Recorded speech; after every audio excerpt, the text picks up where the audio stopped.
Assalamualaikum warahmatullahi wabarakatuh. Gimana kabarnya teman-teman? Sehat kan? Di video ini kami dari kelompok 4 mau berbagi materi nih sama kalian tentang konsep dan struktur pengendalian internal serta pengamanan sistem informasi berbasis komputer. Sebelum lanjut ke materi, yuk kenalan dulu sama anggota kelompok kita. Yang pertama, ada Aureli Sagita yang akan menjelaskan tentang apa itu pengendalian internal, tujuan pengendalian internal, dan prosedur pengendalian internal. Yang kedua, ada Febiola Rianti yang akan menjelaskan tentang unsur sistem pengendalian internal dan komponen pengendalian internal. Yang ketiga, ada Reni Puji Lestari yang akan menjelaskan tentang pengamanan sistem informasi berbasis komputer dan prinsip keandalan sistem informasi. Dan yang terakhir, ada Usiatus Solihah yang akan menjelaskan tentang hubungan pengendalian sistem informasi dengan prinsip keandalan dan pengendalian berbasis komputer. Next, kita ke video materinya ya.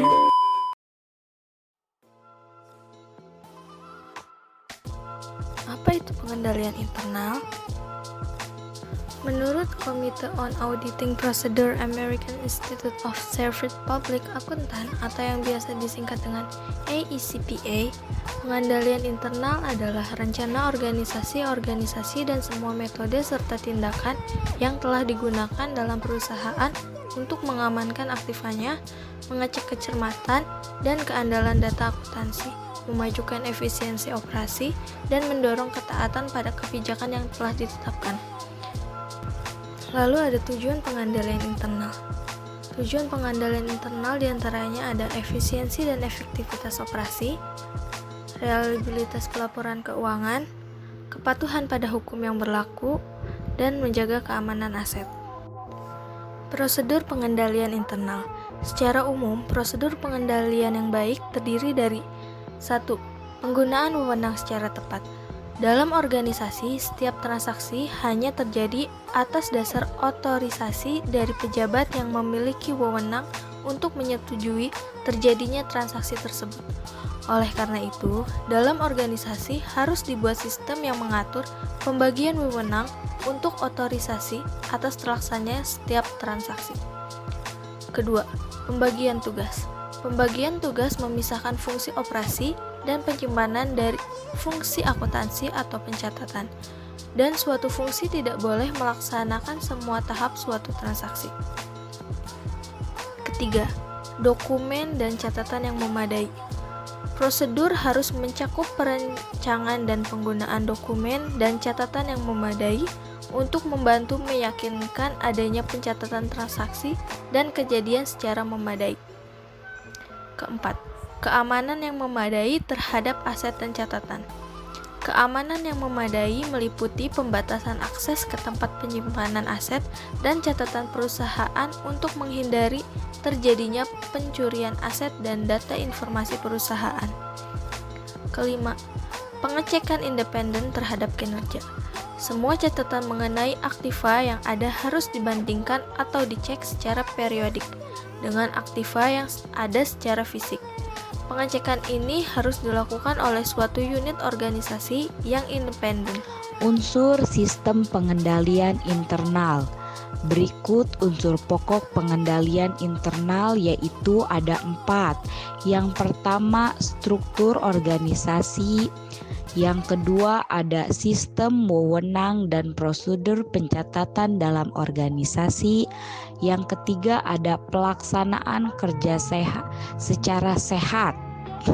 Yang keempat, ada pegawai yang berkualitas. Komponen pengendalian internal. Yang pertama, ada lingkungan pengendalian. Yang kedua, ada penilaian resiko. Yang ketiga, ada aktivitas pengendalian. Selanjutnya ada informasi dan komunikasi, dan yang terakhir itu ada pemantauan. Pengamanan sistem informasi berbasis komputer.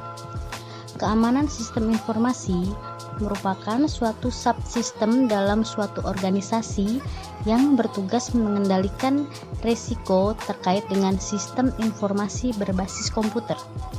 Sistem keamanan informasi memiliki elemen utama sistem informasi seperti perangkat keras, database prosedur, dan pelaporan. Yang selanjutnya, prinsip keandalan sistem informasi.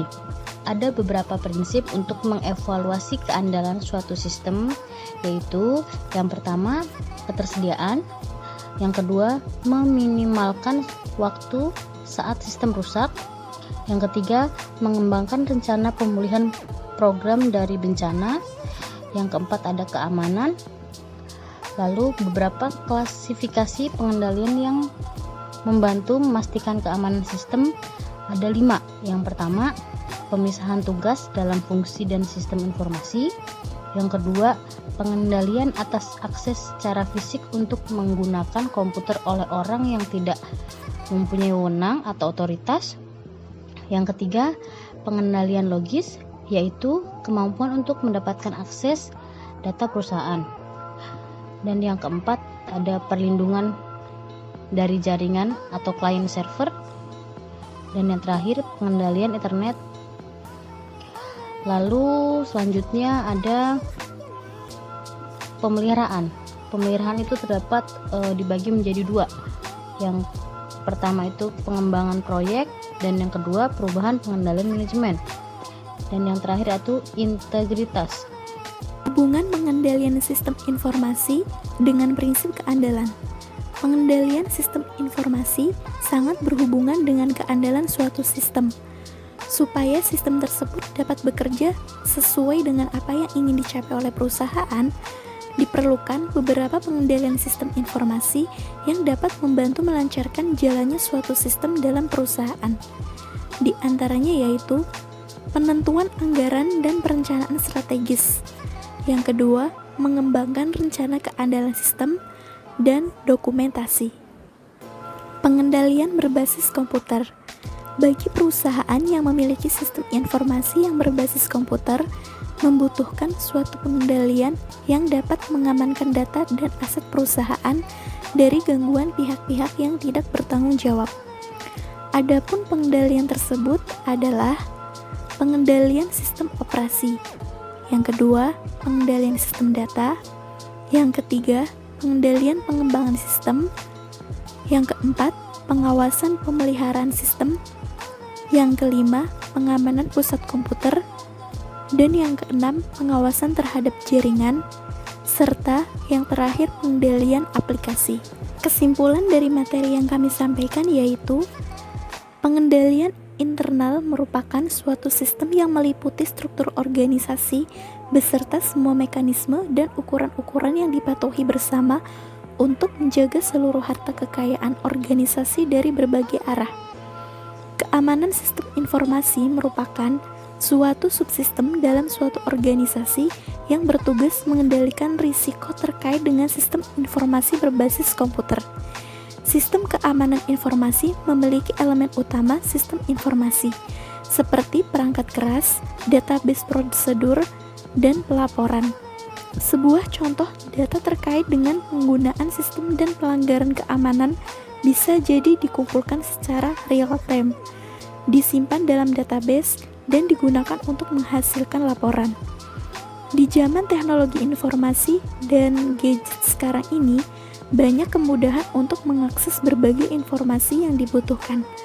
Bagi perusahaan yang memiliki sistem informasi yang berbasis komputer, membutuhkan suatu pengendalian yang dapat mengamankan data dan aset perusahaan dari gangguan pihak-pihak yang tidak bertanggung jawab. Demikianlah yang dapat kami sampaikan. Apabila ada kata-kata atau penjelasan yang kami sampaikan di video ini kurang jelas dan kurang berkenan, kami dari kelompok 4 mohon maaf. Kurang lebihnya kami ucapkan terima kasih.